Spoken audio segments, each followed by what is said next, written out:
ever-growing technological world puts demands on technology, specifically in the need for receivers to transmit more data faster, and the need for sensors that we can integrate into our growing automation. The electro-optic antenna array can achieve both of these. As an individual antenna, the electro-optic antenna array is comprised of an RF antenna placed on top of an optical waveguide, which allows us to capture a free space RF signal and directly modulate that into the optical domain.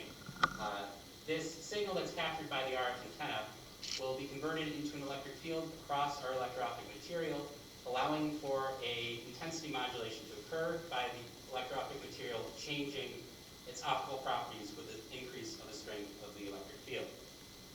As an individual antenna, we can just simply capture RF data and directly encode it into the optical domain, allowing for significant antenna remoting possibilities to come up. We no longer need the low noise amplifiers and the other power-hungry RF equipment you need in a traditional antenna sites. We can create completely passive antenna sites with no need for any electrical power at the antenna site. Additionally, by moving our signal into the optical domain, we can utilize the low-loss fiber optics that will allow us to transmit the signal further with lower loss than our traditional RF counterparts, allowing less signal degradation and easing the computational processing that needs to be done later to correct any loss in the signal.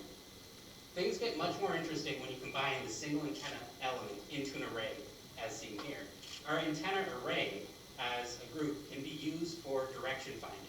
This is particularly important as we start to think about autonomous vehicles and how they're going to detect and sense other cars and other objects on the road.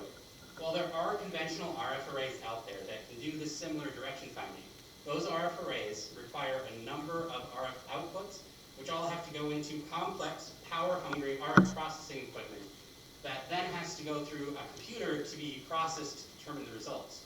With this electro-optic phased array, we can do all that same processing within the antenna structure itself through a series of waveguides, combining our output to be a single optical channel that is intensity modulated. That single intensity modulated output channel can tell us exactly where a signal or an object is by simply measuring the strength of the optical signal coming out. This allows for very low computational requirements for direction finding. So the electro-optic antenna can be used individually to allow data transfer in remote places, and can be combined as an array to allow for direction finding with very low computational power requirements. Thank you.